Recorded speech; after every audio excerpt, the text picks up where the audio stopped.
তিন নম্বরটা বলি, দেখুন। তিন নম্বর হচ্ছে নবী সাল্লাল্লাহু আলাইহি ওয়াসাল্লাম নিজে ইলম আল্লাহর কাছে পেয়েছেন, সাহাবীদেরকে শিখিয়েছেন। সবচেয়ে বেশি কঠোর আমল তিনি নিজে করেছেন। তিন নম্বরটা হচ্ছে একজন নেতার অন্যতম গুণাবলী থাকতে হবে সিরাতের আলোকে, নেতৃত্বের গুণাবলীর অংশে তাকে নিজেকে আগে আমল করে দেখাতে হবে। শুধু বড় বড় কথা বলা, লেকচার দিয়ে ক্ষান্ত হলে চলবে না, মানুষকে শেখালেই চলবে না, নিজেকে আগে আমল করে দেখাতে হবে। আমি কয়েকটা এক্সাম্পল দিচ্ছি। দেখুন, হুনাইনের যুদ্ধ চলছে, মনোযোগ দেন। হুনাইনের যুদ্ধ চলছে, নবী সাল্লাল্লাহু আলাইহি ওয়াসাল্লামের আশপাশের সাহাবীরা ছত্রভঙ্গ হয়ে গেছে। এই হুনাইনের যুদ্ধ হচ্ছে মক্কা বিজয়ের পরে, কিন্তু মক্কা বিজয়ের আগে নয়। তো সাহাবীরা ছত্রভঙ্গ হয়ে গেছেন। নবী সাল্লাল্লাহু আলাইহি ওয়াসাল্লাম নিজে সামনে এগিয়ে গিয়ে তরোয়াল খুলে উঁচু করে বলছিলেন যে আনা মুহাম্মদ আনা রাসূলুল্লাহ লাস্তু কাযিবান, আমি মুহাম্মদ, আমি আল্লাহর রাসূল সাল্লাল্লাহু আলাইহি ওয়াসাল্লাম, লাস্তু কাযিবান, আমি মিথ্যাবাদী নই। তিনি যুদ্ধের ডাক দিয়ে পিছনে পড়ে থাকেন না, তিনি নিজে সামনে গিয়ে তরোয়াল উঁচু করে সাহাবীদেরকে ইন্সপায়ার করছেন যে আমি আল্লাহর রাসূল, আমি মুহাম্মদ, আমি মিথ্যাবাদী নই, হালুম্মা ইলাই, আমার দিকে তোমরা আসো, ছুটে আসো। তখন সাহাবীরা ছুটে আসে। লিডিং ফ্রম দ্য ফ্রন্ট, যেটা বলি আমরা, সামন থেকে নেতৃত্ব দেওয়া। এই শব্দটা শুনেছেন ক্রিকেট খেলার মধ্যে, তাই না? সামন থেকে নেতৃত্ব দেয়া। নবী সাল্লাল্লাহু আলাইহি ওয়াসাল্লামের চারপাশে সাহাবীরা খন্দকের যুদ্ধের সময় পখিরা খুঁড়ছে। খন্দকের যুদ্ধের সময় খাল খোঁড়া হয়েছিল, মনে আছে আপনাদের? যাতে ওরা আমাদের কাছে আসতে না পারে, খাল খুঁড়ে দেওয়া হয়েছে। এই খাল খুঁড়তে আমাদের নবীজি নিজে বলেন নাই যে খাল খোঁড়ো তুমি, আবু বকর তুমি খোলো, ওমর তুমি খোঁড়ো, আলী তুমি খোঁড়ো, এটা নয়। তিনি নিজে নিজের লুঙ্গি বেঁধে নিয়ে এখানে খাল খুঁড়েছেন। নিজের পেটে খাবার নাই, পাথরও বেঁধেছেন। প্রচণ্ড শীতের মধ্যে তিনি সেখানে উপস্থিত থেকে কাজ নিয়েছেন। বুঝাতে চাচ্ছি, নবী সাল্লাল্লাহু আলাইহি ওয়াসাল্লাম শুধুমাত্র কথা বলেই ক্ষান্ত হতেন না, নিজে করে দেখান। যে কোরআনের দাওয়াত তিনি মানুষকে দিচ্ছেন, সেই কোরআন সারা রাত তিলাওয়াত করছেন। যে নামাজের দাওয়াত তিনি মানুষকে দিচ্ছেন, সেই নামাজ পড়তে পড়তে তার পা ফুলে যাচ্ছে। এমন না যে নামাজ আপনারা পড়েন, আমি পড়লাম না, আমি বললাম তাহাজ্জুদ পড়েন, আমি পড়ি না, আমি বললাম আপনারা বেশি বেশি নামাজ পড়েন, আমি নিজেই পড়ি না, এমন নেতা তিনি ছিলেন না। এখন আপনি মেলান দেখি আশপাশে, কথা কাজে মিল আছে এমন নেতা কোথায় পাবেন? কয়জন পাবেন? নিজে খালি বলছি, মানুষকে নিজে করে দেখাচ্ছে কত। এরকম অসংখ্য এক্সাম্পল দেওয়া যাবে। নবী সাল্লাল্লাহু আলাইহি ওয়াসাল্লাম বদর যুদ্ধে নিজের সামন থেকে নেতৃত্ব দিয়েছে। নবী করিম সাল্লাল্লাহু আলাইহি ওয়াসাল্লাম মানুষকে অনাড়ম্বর জীবন যেমন করতে বলেছেন, নিজে কি বিলাসী জীবন যেমন করেছেন। তিনি নিজেও মাসের পর মাস তার বাসায় চুলা জ্বলছে না। এগুলো আমরা আসলে চিন্তা করতে পারবো না, আর আমাদের এত পরীক্ষা আল্লাহ পাক নিবেনও না, কারণ এগুলো যার ঈমান যত উঁচু তার পরীক্ষা তত বেশি হয়। নবী সাল্লাল্লাহু আলাইহি ওয়াসাল্লাম বাসায় তার খাবার নাই, খেজুর খেয়ে থাকছেন, অনেক সময় রুটি খাচ্ছেন জাইতুনের তেল দিয়ে, খুব রেয়ার গোশত খাচ্ছেন। নবী হওয়ার পরে তিনি 3 দিন টানা পেট ভরে খান নাই। তার মানে কি তিনি শুধু নিজে বড় বড় কথা বলেছেন? নিজেও সেটা আমল করে দেখিয়েছেন।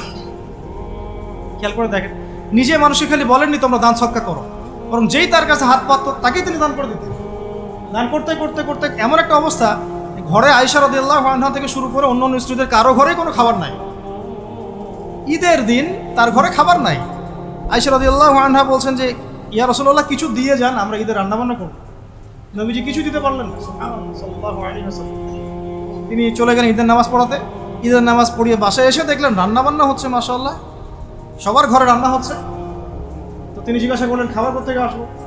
তখন তার স্ত্রীরা বললেন, আম্মা জান যারা ছিলেন রাদিয়াল্লাহু আনহা, আয়েশা রাদিয়াল্লাহু আনহা সম্ভবত বলেছেন যে আপনি যখন চলে গিয়েছেন তখন উসমান বিন আফফান রাদিয়াল্লাহু আনহু তিনি প্রত্যেক স্ত্রীর ঘরে একটা করে উট পাঠিয়েছেন। আপনারা ব্যবসায়ীরা উসমান রাদিয়াল্লাহু আনহুর মতো হয়ে যান এবং দিনের জন্য আপনাদের এই অর্থবিত্ত যা আছে ঢেলে দেন ইনশাআল্লাহ। যে ব্যক্তি দুনিয়া গোছাবে, আল্লাহ পাক তার পরকাল গোছাবেন না। যে ব্যক্তি পরকাল গোছাবে, আল্লাহ তার দুনিয়া গুছিয়ে দিবেন ইনশাআল্লাহ। আর আল্লাহর নবী সাল্লাল্লাহু আলাইহি ওয়াসাল্লাম এরপর কি করেছেন জানেন? হাত তুলে দোয়া করেছেন। দোয়াটা আমি মুখস্থ করে রেখেছি, কারণ আমার ছেলের নাম উসমান। ওকে দেখলে আদর করতে হবে, দোয়াটা যেন করা যায়। আল্লাহুম্মা সাহহিল হিসাবা আলাল উসমান, আল্লাহুম্মা সাহহিল হিসাবা আলাল উসমান। আল্লাহ তুমি উসমান রাদিয়াল্লাহু আনহুর একদম সহজ হিসেব নিয়ে নেন। এই জন্য উসমান রাদিয়াল্লাহু আনহুর হিসেব হবে 3 নাম্বার। প্রথমে আবু বকর সিদ্দিক, তারপর ওমর ইবনে খাত্তাব, তারপর উসমান ইবনে আফফান, এবং তিনি যাবেন, বের হয়ে চলে আসবেন, হিসাব সহজ নাই। ওই যে দোয়া নবী সাল্লাল্লাহু আলাইহি ওয়াসাল্লাম করেছেন, একদিনের আমল, এরকম লাইফ ছিল তার। নবী সাল্লাল্লাহু আলাইহি ওয়াসাল্লাম নিজে করে দেখাতেন, খালি বলেননি দান করো। আর আমরা মাশাআল্লাহ ওয়াজ মাহফিলে এসে দেখি যে দান উঠাচ্ছে। আপনি কটাকে দান করেছেন? আপনি দেন 50, কে কে 50 দিবেন হাত তোলেন, বাস। আমি কিন্তু বলছি না, বাস 50 দিল, কে কে 20 দিবেন, কে কে 20 দিল, কে কে 10 দিবেন, 10 দিন। লাস্টে দেখা যায় যে আস্তে আস্তে নোট কমতে থাকে, 1000, কে কে 500 দিবেন। শেষে বলে ভাই খুচরাগুলোও দেই, ভাই খুচরাগুলোও দেই, খুচরাগুলোও দেই, ভাই খুচরাগুলোও দেই। তো এই হচ্ছে অবস্থা। তো বুঝাতে চাচ্ছি, আল্লাহ নবী সাল্লাল্লাহু আলাইহি ওয়াসাল্লাম খালি কথার মানুষ ছিলেন না, নিজে কাজ করে দেখিয়েছেন। আমরা নামাজ পড়তাম 5 ওয়াক্ত, পড়ি 5 ওয়াক্ত। আল্লাহ নবী সাল্লাল্লাহু আলাইহি ওয়াসাল্লাম নামাজ পড়তেন 8 ওয়াক্ত। বলো কিভাবে? 5 ওয়াক্ত সালাত, তাহাজ্জুদ, এটাও একটা ওয়াক্ত ধরলাম আর কি। ইশরাক, চাশত, ইশরাক এবং চাশত, সালাতুদ দুহা, দেখেন কয়টা হচ্ছে? 8টা হচ্ছে। এছাড়াও যখনই ওযু করতেন নামাজ পড়তেন, যখন সময় পেতেন নামাজ পড়তেন। তিলাওয়াত তিনি শুধু নিজেই করতেন এমন নয়, মানুষের তেলাওয়াত শুনতেন। আপনারা ওই হাদিস জানেন, তিরমিজিতে আছে, আব্দুল্লাহ ইবনে আব্বাস রাদিয়াল্লাহু আনহু তেলাওয়াত শুনতে শুনতে তার চোখ দিয়ে পানি হচ্ছে। তো বললে অনেক কথা বলা যাবে, মোট কথা হচ্ছে এমন একটা আমল নাই যেটা তিনি শুধু বলেছেন নিজে করেন। একদম তাসবিহ তাহলিল থেকে শুরু করে, জিকির আজকার থেকে শুরু করে জিহাদ দিন কায়েম পর্যন্ত শুধু বলেন নাই, করে দেখিয়েছেন। একটা আমলও তিনি শুধু বলেন নাই, করে দেখি। তার মানে আদর্শ নেতৃত্ব হতে হলে আমাদেরকে কথা শুধু বললেই হবে না, কাজ করে দেখাতে হবে। খালি বড় বড় গরম গরম রাজনৈতিক ভাষণ দিয়ে লাভ নাই, বরং কথা কাজ করে দেখাতে হবে। সমৃদ্ধি কাকে বলে, উন্নতি কাকে বলে, অগ্রগতি কাকে বলে, একটা নেশনের ডেভেলপমেন্ট কাকে বলে? শুধু মিলস, ইন্ডাস্ট্রিজ, ফ্যাক্টরিজ আর ফ্লাইওভার এগুলোর মানদণ্ড নয়। আপনি যদি ভুটানকে দেখেন, সেখানে এত এগুলো পাবেন না, আপনি ইন্ডাস্ট্রিয়াল রেভলিউশন পাবেন না, বাট তারা সুখী, হ্যাপি। তারা হ্যাপি, তারা কেউ না খেয়ে মরে, হ্যাপি। আমরা অনেক বড় বড় কথা বলি, অনেক কিছু বলি, আমি ওগুলো নিয়ে কনফ্লিক্টেও যেতে চাই না, তর্ক করতে যাচ্ছি না, কিন্তু আপনারাও জানেন ভালো করে এই কথা কাজে মিল নাই। এবং সত্যি কথা এটাই যে আমরা যা বলছি তা আসলে করছি, আমরা খেয়ানত করছি। আল্লাহর কাছে জবাব দিতে হবে, আল্লাহর কাছে জবাব দিতেই হবে। যেই হোক না কেন উপরে, যেই আসুক না কেন, তাকেই আল্লাহ পাক জিজ্ঞাসা করবেন, পুরো নেশনের হিসেব তাকে দিতে হবে। এটা খুব ডিফিকাল্ট। আবু যর রাদিয়াল্লাহু আনহুকে নবীজি বলতেন, তুমি জীবনেও নেতৃত্ব চেয়ে নিও না, তোমাকে জোর করেও যদি দেওয়া হয়, তোমাকে এটা ছুরিবিহীন জবাই করে দেওয়া হয়েছে, তোমাকে ছুরিবিহীন জবাই করে দেওয়া হয়েছে। আমরা কত কত সমস্যা দেখবেন। এডুকেশন নিয়ে আপনাকে আল্লাহ পাক জিজ্ঞাসা করবেন, জাতিকে কি শিখিয়েছ?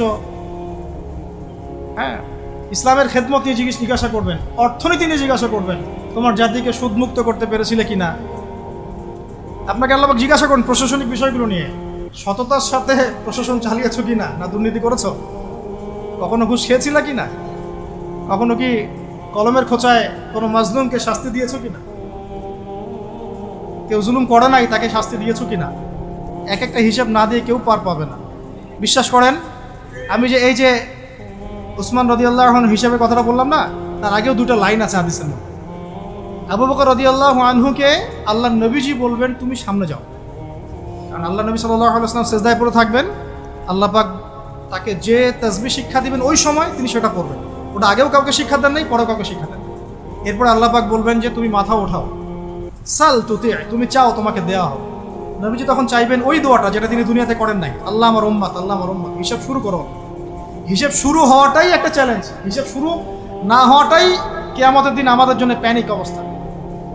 হিসাব শুরু হওয়াটাই একটা বড় চ্যালেঞ্জ। ওইখানে কেউ হিসাব শুরু করাতে পারবে না। আদম আলাইহিস সালাম পারবেন না, নূহ আলাইহিস সালাম পারবেন না, ঈসা ইবনে মারইয়াম, মূসা আলাইহিস কেউ পারবেন না।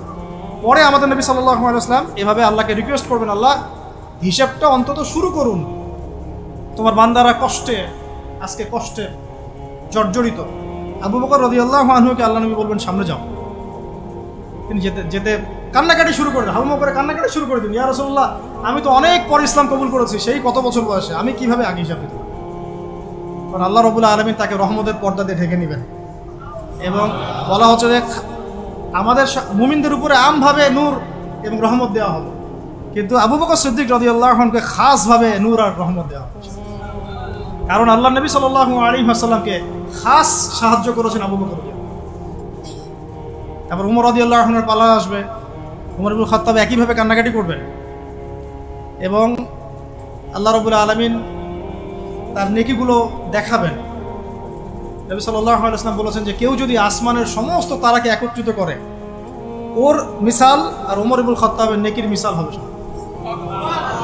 এরপরে উসমান রাদিয়াল্লাহু আনহুর কথা তো বললামই, তারপর আলী ইবনে আবি তালেব, তার ব্যাপারে এসেছে সবচেয়ে তড়িৎ হিসাব তারা, সবচেয়ে ফাস্ট। আলী রাদিয়াল্লাহু আনহু একটা দোয়া করতেন, এই দোয়াটা আমরাও করি। তিনি দোয়া করতেন যে আল্লাহ, আমি চাই না যে আমাকে শিশু বয়সেই, কিশোরে বা যৌবনকালেই কোনো একটা অঘটন হলো বা দিনের জন্য কোনো একভাবে আমার ইন্তেকাল হয়ে, এটা আমি পছন্দ করি না। এটা আলী রাদিয়াল্লাহু আনহু বলতেন। বরং আমি চাই দিনের জন্য আমি খেদমতের পর খেদমত করতে থাকি এবং কষ্টের পর কষ্ট সহ্য করতে থাকি এবং শেষে গিয়ে শাহাদত লাভ করি। ঠিক আল্লাহ রাব্বুল আলামিন তাকে ওইভাবেই মৃত্যু দিয়েছে। এটা হচ্ছে আমার কাছে মনে হয় এটা সেই হাদিসের ব্যাখ্যা যে আল্লাহ পাক সম্পর্কে মানুষ যে ধারণা রাখবে আল্লাহ পাক তাকে সেটাই দিবে। আমরা দোয়া করি আল্লাহ পাক আমাদের সবাইকে যেন তার ইবাদত করতে করতে দাড়ি সাদা করার তৌফিক দান করে এবং আল্লাহর রাস্তায় শাহাদত দান করে। তো এখন আসুন, সম্ভাবনা আছে তো? সম্ভাবনা আছে। আমরা ওয়ার্ল্ড অ্যাফেয়ার্স ঘাটাঘাটি করছি, সমকালীন বিশ্ব সম্পর্কে খোঁজখবর রাখছি। পরিস্থিতি কখন কোন দিকে কীভাবে মোড় নেবে কেউ জানে না। আজকে যা হয়েছে তা কি মানুষ জানতো, ভাবতে পেরেছিল এটা হতে পারে? ও বাই দ্য ওয়ে, এখন আপনি অনেককেই অনলাইনে পাবেন না, যাদেরকে অনেক লাভঝাপ করতে দেখেছেন এরা এখন সব ঘুমটা দিয়ে গর্তে ঢুকে যাবে। নাই, কোনো কথা নাই, চুপ। বরং দেখবেন ইসরায়েলের পক্ষ নিয়ে কথা বলা শুরু করছে, না হামাসের এটা উচিত হয় নাই, না এটা উচিত হয় নাই, এটা কেমন আরও বেশি আগ্রাসন চালাবে। আরে ভাই, আগ্রাসন কি কম চালাচ্ছে নাকি এমনিতেই? আমাদের একজন উস্তাদ এক কথা বলেন যে যদি প্রতিহত করা হয় তাহলে যে বিজয় হবে এটা নিশ্চিত না, কিন্তু প্রতিহত না করা হলে যে পরাজয় হবে এটা নিশ্চিত। তো তারা যদি প্রতিহত করে এটা কি অপরাধ? বিগত 70 বছর থেকে যে তারা আমাদের মা বোনদেরকে মেরে ফেললো, বাচ্চাদেরকে বোম্বিং করলো, এটা কিছু না? তখন ওদেরকে পাওয়া যায়। এখন একটু খুশি প্রকাশ করা বা অভিনন্দন জানানো বা আলহামদুলিল্লাহ পড়ার মতো ইমান দেখা যায় না। তো আহলুন নিফাক ওয়াল আহলুল ইমান পার্থক্য হয়ে যাচ্ছে। আপনারা বুঝে নেন, চিনে নেন, আপনারা বুঝে নেন। আল্লাহ পাক আমাদের সবাইকে ইমানদারদের কাতারভুক্ত করুন। 3 নম্বর পয়েন্টটা খুব ইম্পর্টেন্ট এবং এটা খুব বড় আলোচনা ছিল, কিন্তু আমি সময় সংক্ষিপ্ততার কারণে শর্ট করলাম। আপনারা বুঝে নেন যে আল্লাহ নবী সাল্লাল্লাহু আলাইহি ওয়াসাল্লাম শুধুমাত্র এমন নবী ছিলেন না যিনি শুধু কথা বলে ক্ষান্ত হতেন, দাওয়াত দিয়ে ক্ষান্ত হতেন, বরং নিজে সব কিছুর উপর সর্বাগ্রে আমল করে দেন। 4, নবী সাল্লাল্লাহু আলাইহি ওয়াসাল্লাম তার অনুসারীদের কারো সাথে, ভালো করে শোনেন, আল্লাহ নবী সাল্লাল্লাহু আলাইহি ওয়াসাল্লাম তার অনুসারীদের কারো সাথে কখনো খারাপ ব্যবহার করতেন। মানে সূরা আল ইমরানের একটা আয়াত আছে, এক গাড়িতে আস্তে আস্তে ভাইয়ের সাথে আয়াতটা নিয়ে কথা হচ্ছিল, আপনারা পড়ে দেখবেন। সূরা আল ইমরানের একটা আয়াত আছে, ফাবিমা রাহমাতিন মিনাল্লাহি লিনতা লাহুম। এটা আল্লাহ পাকের রহমত যে তুমি তোমার অনুসারীদের সাহাবীদের প্রতি কোমল হয়েছে, দয়ালু হয়েছে। এমনিতেই তিনি রাহমাতাল লিল আলামিন, এমনিতেই তিনি সবার উপরেই দয়া করেন। তার উপরে তার অনুসারী যখন, মানে সাহাবায়ে কেরাম, তার ফলোয়ার্স, তাদের প্রতি তিনি ছিলেন লিনতা লাহুম, খুবই নরম কোমল। তুমি যদি তাদের প্রতি কঠোর হতে, মানে তুমি যদি অনুসারীদের প্রতি খুব কঠোর হতে, রূঢ় স্বভাবের হতে, তোমার কাছ থেকে তারা সরে চলে। একটু খেয়াল করে দেখেন, আমরা যারা ধর্মতাত্ত্বিক নেতৃত্বই দিচ্ছি বা অন্য জায়গায় দিচ্ছি, আমরা একটু কঠোরতা বেশি আরোপ করি না? কঠোরতা, বকাঝকা করা, গালিগালাজ করা, ইজ্জত হানি করা, যাকে তাকে ধুয়ে দেওয়া অনলাইনে একদম, হ্যাঁ, মানে যার তার বেইজ্জত করা, এটা আমরা বেশি করি। এই কারণে আপনার কাছে কেউ যাচ্ছে না, এই কারণেই আপনার কাছ পর্যন্ত কেউ যাবে না, বিকজ আপনার কাছে সে তো সেই ভালোবাসা পায় নাই। আবার আমরা এমন মানুষ পেয়েছি যারা এগুলোকে ভুলে গিয়ে সবাইকে বুকে টেনেও নিতে পারে, এমনও মানুষ এই উম্মতে আছে আলহামদুলিল্লাহ। কিন্তু সফল নেতৃত্বের গুণাবলী হতে হলে এখানে আমাদেরকে লিনতা লাহুম এই স্বভাবটা থাকতে হবে, যে আমরা যেন অনুসারীদের প্রতি নরম হই। কারণ আমরা তো 1400 বছর পরের জেনারেশন, মানে আমাদের মধ্যে কেউই পিউরিফাইড না। আমাদের মধ্যে না সেই নববী যুগের কোনো নেতা আছে, আর না নববী যুগের কোনো অনুসারী আছে। তাহলে আমাদের ক্ষেত্রে কত সবরের দরকার সেটা আমাদেরকে ভাবতে হবে। তিনি ছিলেন নরম, কোমল, দয়ালু, এবং তিনি কাউকে কারোর সামনে বেইজ্জত করতেন না। আমি তো একটা মিসাল দিচ্ছি আপনাকে। একজন ব্যক্তি এসে মসজিদ ঢুকে বেদুইন, সে তো জানে না, কালচার্ড না, সে আনকালচার্ড, কারণ সে তো মরুভূমির ওই দূর প্রান্ত থেকে আসছে, সেখানে সেভাবেই করে ইস্তেঞ্জা, সে মসজিদের কর্নারে ইস্তেঞ্জা করে দিচ্ছে। আমাদের এখানে কেউ যদি মসজিদে ইস্তেঞ্জা করে আপনি কি করবেন? স্বাভাবিক এই কাজই করবো আমরা। সাহাবীরা কিন্তু তেরে গিয়েছিলেন। তখন আল্লাহ নবী সাল্লাল্লাহু আলাইহি ওয়াসাল্লাম কি বলছেন? তিনি বলছেন, হে আমার সাহাবীরা, পানি নিয়ে এসে এখানে পানি দিয়ে দাও। তো এই যে সাহাবীরা, হে আমার সাহাবীরা পানি এনে পানি দিয়ে দাও, এই সাহাবীদের মধ্যে কিন্তু আবু বকর, ওমর, ওসমান, আলী তারাও ছিলেন রাদিয়াল্লাহু আনহুম আজমাইন। একজন সাহাবীর এক পাল্লায় রাখা হলে আর এখনকার বিশ্বের সমস্ত মানুষকে আরেক পাল্লায় রাখা হলে আমরা কিন্তু মিলাতে পারবো না। সেই সাহাবী থেকে নবীজি বললেন পানি এনে পানি দিয়ে দাও। এটাকে বলে টিচার, আদর্শ টিচার। আদর্শ টিচার কেমন হয়? এরপরে সেই বেদুইন হাত তুলে দোয়া করছে। আল্লাহ তুমি আমাকে মাফ করো আর মুহাম্মদকে মাফ করে দাও। ব্যাস, আল্লাহ তুমি আমাকে মাফ করো, মুহাম্মদকে মাফ করো, আর কাউকে না। তখন নবী সাল্লাল্লাহু আলাইহি ওয়াসাল্লাম গিয়ে বললেন, তুমি দোয়া কেন সংক্ষিপ্ত করলা, কেন দোয়াকে প্রশস্ত করো। তারপর তিনি দোয়া করলেন, আল্লাহ আমাদের সবাইকে মাফ। মানে তার খারাপ লেগেছে, আমাকে এভাবে তেরে আসলো কেন। আর একদিন তিনি নামাজ পড়ছেন, পিছনে একজন সাহাবী নবী সাল্লাল্লাহু আলাইহি ওয়াসাল্লাম তিলাওয়াত করছেন, উনিও জোরে জোরে তিলাওয়াত করছেন। মানে আমরা পড়ি না আলহামদুলিল্লাহি রাব্বিল আলামিন, উনিও জোরে জোরে পড়া শুরু করেছেন। তো অনেকেই এটা দেখে খুব মানে বিব্রত। নামাজ শেষে তাকে ধরা হলে করতেছে। তাহলে নবী সাল্লাল্লাহু আলাইহি ওয়াসাল্লাম গিয়ে শান্তভাবে বোঝালেন, দেখো নামাজটা হচ্ছে তাসবিহ, তাহলিল, তিলাওয়াত, রুকু, সিজদার সমন্বয়। এখানে আমরা জোরে জোরে কথা বলি না বা জোরে জোরে তিলাওয়াত করি। তখন তিনি বলেন, আমি আমার জীবনে এইরকম কোনো শিক্ষক দেখি নাই। নরম কোমল একজন ব্যক্তি আসছে, তাকে ঝাড়ফুঁক করবে, বললে অনেক সময় যাবে, কিতাবটা পড়ে না। ঝাড়ফুঁক করবে মানে মানুষ বুঝিয়েছে যে নবী সাল্লাল্লাহু আলাইহি ওয়াসাল্লামকে জিন ধরেছে, নাউযুবিল্লাহ। তারা মনে করে আল্লাহর নবীর কাছে ওহী আসে না, তাকে জিন আসল করে, নাউযুবিল্লাহ। তো সে এসে ঝাড়ফুঁক করবে, তখন সামনে বসতে বলেছেন জিমাদ আল আজদি, তার নাম, অনেক দূর থেকে আসছেন তিনি। তখন নবী সাল্লাল্লাহু আলাইহি ওয়াসাল্লাম বলছেন, আচ্ছা বসুন, ঝাড়ফুঁক করতে আসছেন? হ্যাঁ। তো কথা শুরু করার আগে তিনি বলছেন, ইন্নাল হামদালিল্লাহ নাহমাদুহু ওয়া নাস্তাঈনুহু মান ইয়াহদিহিল্লাহু ফালা মুদিল্লা লাহু ওয়া মান ইউদ্লিল ফালা হাদিয়া লাহু ওয়া আশহাদু আল লা ইলাহা ইল্লাল্লাহ ওয়া আশহাদু আন্না মুহাম্মাদান আবদুহু ওয়া রাসূলুহু। এটা বললেন জিমাদ আল আজদি। তিনি বলছেন, কি বললেন আরেকবার বলেন দেখি। তিনি আরও একবার বললেন, কি বললেন আরেকবার বলেন দেখি। আরও একবার বললেন। তখন জিমাদ আল আজদি বলছেন যে আল্লাহর কসম, আমি তো এসেছিলাম আপনাকে ঝাড়ফুঁক করার জন্যে, কসম আল্লাহর, আপনি যে কথাগুলো বললেন মনে হচ্ছে এগুলো সাগরের গভীর থেকে উঠে আসছে। আমি জীবনে অনেক মানুষকে ঝাড়ফুঁক করেছি, অনেক পাগল সারিয়েছি, এরকম কালাম জীবনে আমি শুনি। মানুষ এভাবে ইসলাম পেয়েছে তার কাছ থেকে, এভাবে।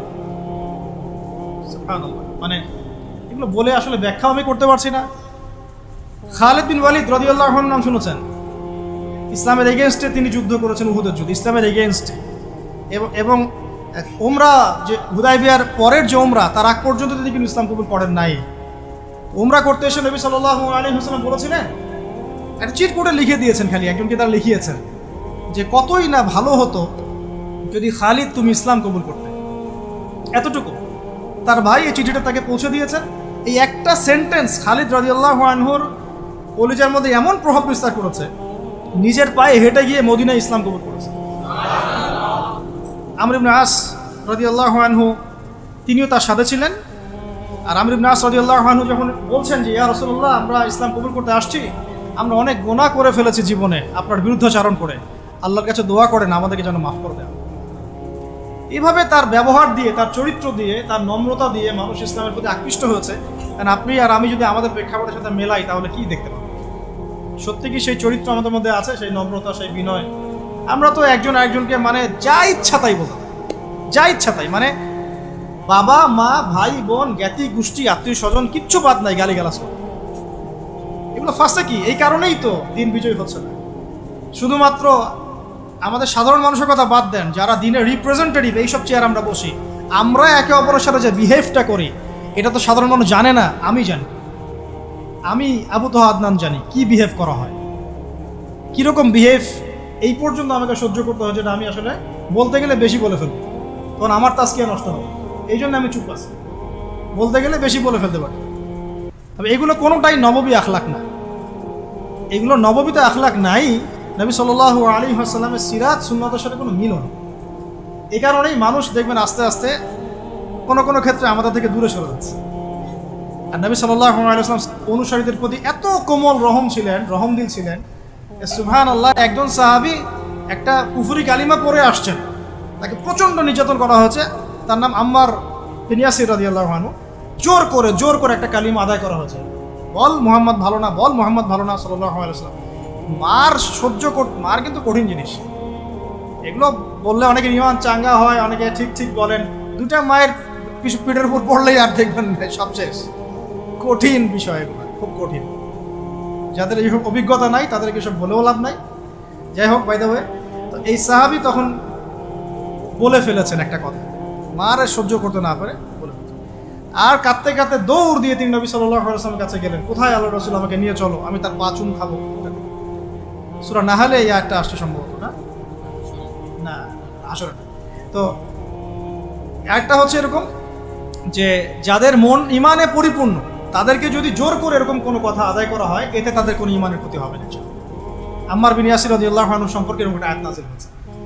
আমি বলতে চাচ্ছিলাম যে এত মহব্বতের মানুষ ছিলেন তিনি, তার কাছে যে কোনো দুঃখ কষ্ট শেয়ার করা যেত, নিজের সমস্যা, নিজের দুঃখ, নিজের কষ্ট, নিজের অসহায়ত্ব তার কাছে শেয়ার করা যেত। তিনি মনে হতো তিনি আপন কেউ, আমাদের সবচেয়ে আপন মানুষ, সবচেয়ে প্রিয় কেউ, সবচেয়ে মহব্বতের, যার কাছে মন খুলে কথা বলা যায়, যার উপর ভরসা করা যায়, যার কাছে দোয়া নিলে সমস্যা কেটে যায়। মানে তিনি এমন একজন মানুষ ছিলেন যার কাছে গেলে সমস্ত প্রেশার, পেইন রিলিফ হয়ে যেত। অনেক সাহাবী, আমাদের টাইম লিমিটেশন দেওয়া হয়েছে, অনেক সাহাবী শুধু বাসায় যেতেন আবার ফিরে আসতেন তাকে একবার দেখার জন্য। বাসায় যেতেন আবার ফিরে আসতেন, উঁকি মেরে দেখতে আসতেন কেমন দেখে আসেন। আপনি এখনও রওজায় যান মদিনায়, দেখবেন আপনার বারবার জিয়ারত করতে ইচ্ছা করবে, আরেকবার দেখে আসি, আরেকবার সালাম দিয়ে আসি। তাহলে জীবিত থাকতে তিনি কেমন ছিলেন এটা তার বলার অপেক্ষা রাখে। এখনো মনে হয় যে আমরা তাকে পেলে তার পা ধরে চুমু খাইতাম, হাত ধরে চুমু খাইতাম, কপালে চুমু খাইতাম, জড়ায় ধরতাম, ইয়া রাসূলুল্লাহ উম্মার আজকে এই অবস্থা, ইয়া রাসূলুল্লাহ আমাদের আজকে এই অবস্থা। আমরা তো এরকম করতাম, পাগল হয়ে যেতাম। তখন এখন চিন্তা করেন, আমরা যারা দিন নিয়ে এভাবে চলছি, চলাফেরা করছি, আমরা অন্যায় করছি, জুলুম করছি, দুর্নীতি করছি, তিনি ইলম শিখছি না, উম্মার বিভক্তি বাড়াচ্ছি, আমরা কোন মুখ নিয়ে তার সামনে দাঁড়াবো? আমরা কি সত্যিই আমাদের মধ্যে অনেস্টি নিয়ে তার সামনে দাঁড়াতে পারবো? আল্লাহ নবী যদি বলেন যে কোরআন শিখে আসছি নাকি, আমার সুন্নতে আমল করছো কি, হালাল কি খাইছিলা, কোরআনটা যে রেখে আসছিলাম পড়েছিলা কি, মানুষকে দিনের দাওয়াত দিয়েছিলা কি, ইত্যাদি ইত্যাদি, আমরা কোন প্রশ্নের উত্তর দিতে পারবো? তোমাকে আল্লাহ আমার উম্মতের শাসক করেছিল, তুমি কি আমার উম্মতকে সৎ পথে চালিয়েছিলে? তুমি কি ওমরের উত্তরসূরি হতে পেরেছিলে, নাকি দাজ্জালের উত্তরসূরি হয়েছে? আমরা কি অ্যান্সার দিব? জাস্ট আপনাদেরকে ভাবার নসিহত করছি, আর জাস্ট ভাববেন, এবং ভাবলে অনেক উত্তর পেয়ে যাবেন, এবং তখন দেখবেন নিজের মধ্যে পরিবর্তন আসবে। খালি ভাবতে হয়। আমাদের ক্রিটিক্যাল থিঙ্কার্স দরকার, যারা বিচক্ষণ চিন্তাবিদ, এরকম মানুষ দরকার। 4টা বলেছি না 5টা? 4টা। আচ্ছা, 5টা দিয়ে শেষ করবে। হ্যাঁ, আচ্ছা, লাস্ট 5টা হচ্ছে, দেখুন একটু রিমাইন্ডার দেই, নবী হওয়ার আগে নববী আখলাক আমরা সবাই লালন করবো ইনশাআল্লাহ। 2 নাম্বার, ইলমের চর্চা, ধারক বাহক হওয়া, মানুষকে দিনের ইলম শেখানো, এবং সেই ইলম অনুযায়ী নিজে আমল করে দেখানো, নিজে আগে দৃষ্টান্ত স্থাপন করা, ঠিক আছে? আর তারপর 4 নাম্বার বলেছি, তিনি সব অনুসারীদের প্রতি খুব কোমল, নরম এবং রউফ ছিলেন। এত কোমল, নরম, রউফ যে কিয়ামতের মাঠে তিনি তার দোয়াটাকে স্থগিত রেখেছেন, আমাদের সুপারিশের জন্য করবেন ইনশাআল্লাহ। আর ইনশাআল্লাহ তার সুপারিশ পাওয়ার পরে কবিরা গুনাহগার এই উম্মতের মানুষরাও জান্নাতে চলে যাবে ইনশাআল্লাহ। কবিরা গুনাহ করলেও এই উম্মতের মানুষরা জান্নাতে যেতে পারবে ইনশাআল্লাহ, যদি তাদের কালিমা তাওহীদটা ঠিক থাকে, ঠিক আছে? 5 নাম্বারটা দেই, যে শেষ করে দিই, সেটা হলো তিনি অনুসারীদেরকে ঐক্যবদ্ধ রাখতে বদ্ধপরিকর থাকতেন। অনুসারীদের মাঝে কোনো রকম বিশৃঙ্খলা, বিভক্তি যেন সৃষ্টি না হয়, এরকম সফল নেতা ছিলেন মুহাম্মদ সাল্লাল্লাহু আলাইহি ওয়াসাল্লাম। কারণ আপনি যখনই বিভক্তির দিকে চলে যাবেন, কোনোভাবেই আর এই জাতিটাকে নিয়ে আপনি বিজয় অর্জন করতে পারবেন। তো খেয়াল করে দেখেন, না এখানে না নবী সাল্লাল্লাহু আলাইহি ওয়াসাল্লামের সময় কোন আনসার মুহাজির বিভক্তি ছিল, দলাদলি ছিল না। একদিন খালি একটু কনফ্লিক্ট হয়ে গেছে মদিনায়, তাই না? আওস এবং খাজরাজ এবং মুহাজিরদের মধ্যে, আমরা আগে পানি নিব না আমরা আগে নিব, আমরা মুহাজির, আমরা হিজরত করে আসছি, আমরা আনসার, আমরা তোমাদেরকে জায়গা দিয়েছি, একটু কনফ্লিক্ট হয়ে গেল। নবী সাল্লাল্লাহু আলাইহি ওয়াসাল্লাম চেহারা লাল হয়ে গেছে, তার রাগ হলে তার চেহারা লাল হয়ে যায়, গিয়ে বলেন আমি বেঁচে আছি, বেঁচে থাকা অবস্থায় তোমরা এই কাজ করছো। আর আমরা এখন নিজেরাই এই উম্মাটাকে হাজারটা দলে ভাগ করি। আর এই বিভক্তির কারণে আপনি বাংলার মাটিতে দিন কায়েম করতে পারবেন না। আপনি 100 বছর চেষ্টা করেন, পারবেন না ইনশাআল্লাহ। বললেন আবার ইনশাআল্লাহ বললেন কেন? কারণ আমি জানি তো পারবেন না, আমি কনফিডেন্ট আমার কথা। একটা বিভক্ত উম্মা দিয়ে কখনো আপনি ইসলামী হুকুমত খেলাফত কিছু কায়েম করতে পারবেন যতক্ষণ না আপনি ইউনাইটেড হচ্ছে। এবং ইউনাইটেড সবাইকেও হতে হবে, নট নেসেসারি। যারা হকপন্থী তাদেরকে হতে হবে, যারা বাতিলপন্থী পাক্কা মুশরিক পাক্কা বেদাতি বাদ দেন ওদের কথা। যারা হকপন্থী অ্যাটলিস্ট তারা তো এক জায়গায় বসবে, একটা টেবিলে বসবে। এই টেবিলে বসাতেই পারবেন না আপনি। এই টেবিলে বসাতে গেলে দেখবেন কত প্রতিবন্ধকতা। অমুক মাহফিলে থাকলে আমি ওয়াজ করবো না, তমুক বই লিখলে আমি লিখবো না, অমুকের বই ছাপাইছ কেন, আমারটা ছাপানো যাবে না। সুবহানাল্লাহ, মনটা যে কত সংকীর্ণ আমাদের এখন পর্যন্ত। আল্লাহ পাক আমাদেরকে এটা বোঝার তৌফিক দিন। আল্লাহর নবী সাল্লাল্লাহু আলাইহি ওয়াসাল্লাম অনুসারীদের মধ্যে খুব ইউনিটি বজায় রাখতেন, কোনোভাবেই যেন তাদের মধ্যে কোনো রকম বিশৃঙ্খলা না সৃষ্টি হয়। আর এটা বজায় রাখার স্বার্থে তিনি অনেক সময় কেউ অপরাধ করলেও এটাকে পাশ কাটিয়ে এড়িয়ে যেতেন, কারণ নাম ধরে সরাসরি তাকে আঘাত করতেন না, বরং মিম্বরে উঠে বলতেন কিছু কিছু মানুষ এই কাজ করছে, এই কাজগুলো করা ঠিক নয়, কাউকে আঘাত করতে না সরাসরি। একজন সাহাবীর নাম জানেন, হাতেব ইবনে আবি বালতা, নাম শুনেছেন আপনি? সাহাবী বদর যুদ্ধ করেছেন রাদিয়াল্লাহু আনহু। নবী সাল্লাল্লাহু আলাইহি ওয়াসাল্লাম মক্কা অভিযান পরিচালনা করবেন, এটা গোপন একটা চিঠিতে লেখা আছে, কিন্তু কেউ জানে না। আল্লাহ নবী ডিপ্লোমেসি নিয়ে আমি কালকে কথা বলবো ইনশাআল্লাহ। তিনি অনেক বিচক্ষণ একজন মানুষ ছিলেন, অনেক ডিপ্লোম্যাটিক ছিলেন। তিনি কাউকে জানতে দেন নাই, বুঝতে দেন নাই যে মক্কা আমরা আক্রমণ করতে যাচ্ছি, ঠিক আছে? তো একটা চিঠির মধ্যে হাতেব ইবনে আবি বালতা তিনি লিখে দিয়েছেন মক্কায় তার পরিবার আছে, যে এরকম আক্রমণ হতে পারে, তোমরা একটু সাবধানে, বুঝছেন না কথা। তো এখন এই চিঠিটা একটা মেয়েকে দিয়ে পাঠিয়ে দেওয়া হয়েছে। তো জিব্রাইল আলাইহিস সালাম এসে তো খবর দিয়ে দিয়েছেন আল্লাহ নবী, সুবহানাল্লাহ।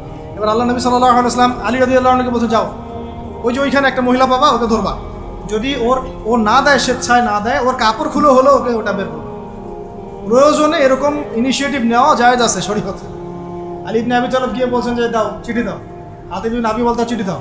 সে বলছে নাই, আমার কাছে চিঠি নাই। বলে চিঠি না দিলে কিন্তু এখানে তোমাকে নগ্ন করে একদম বের করবো সব কিছু। ভয়ে সে চিঠি দিয়ে দিয়েছে। তো এখন এই যে আপনার একটা অপরাধ কিনা, এটা রাষ্ট্রীয় অপরাধ কিনা, এটা আপনি রাষ্ট্রীয় সেন্সে চিন্তা করেন একটা অপরাধ। একটা গোপন তথ্য আপনি আগে নথিপত্র ফাঁস করলেন কেন? যে বলে না গোপন নথিপত্র ফাঁস হয়ে গেছে। নবী সাল্লাল্লাহু আলাইহি ওয়াসাল্লামের কাছে অনেকেই হাতেব ইবনে আবি বালতা রাদিয়াল্লাহু আনহু সম্পর্কে নেগেটিভ কথা বলা শুরু করলো। ইয়া রাসূলুল্লাহ, তাকে শাস্তি দেওয়া দরকার, তাকে এই করা দরকার, সেই করা দরকার। এর মধ্যে উমর রাদিয়াল্লাহু আনহু ছিলেন, এবং তো অগ্রগামী এগুলো। নবীজি বললেন না, সে আমাদের একজন, এবং সে একজন বদরি সাহাবী। আর তুমি কি জানো না, যারা বদরের যুদ্ধ করেছে তাদের সব আগের পিছের গুনাহ মাফ হয়ে গেছে। তো আল্লাহর নবী কিন্তু তাকে ধমক দিতে পারতেন। আমরা হলে কি করতাম? এত বড় একটা অভিযান চালাবো, তুমি এই কথা আগে বলে দিলে কেন? কিচ্ছু বললেন, বরং সমস্যাটাকে সলভ করলেন।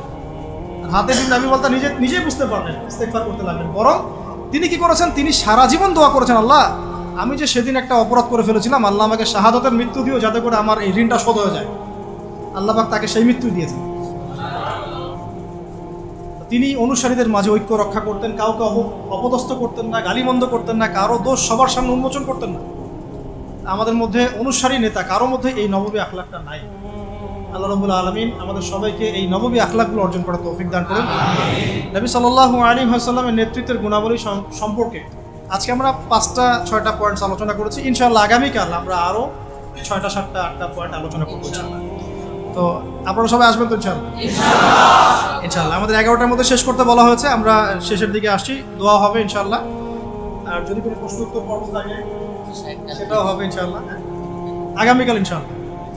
আর প্রশ্ন উত্তর এমনি এমনি হবে না, আমাদের ভাইদের পক্ষ থেকে ভালো হাদিয়াও থাকতে হবে ইনশাআল্লাহ। ঠিক আছে, আপনারা সবাই আগামীকালের বাকি অংশটুকু শোনার জন্য আসবেন, এই আশা রাখছি। আল্লাহ পাক আমাদের সবাইকে সুস্থ রাখুন।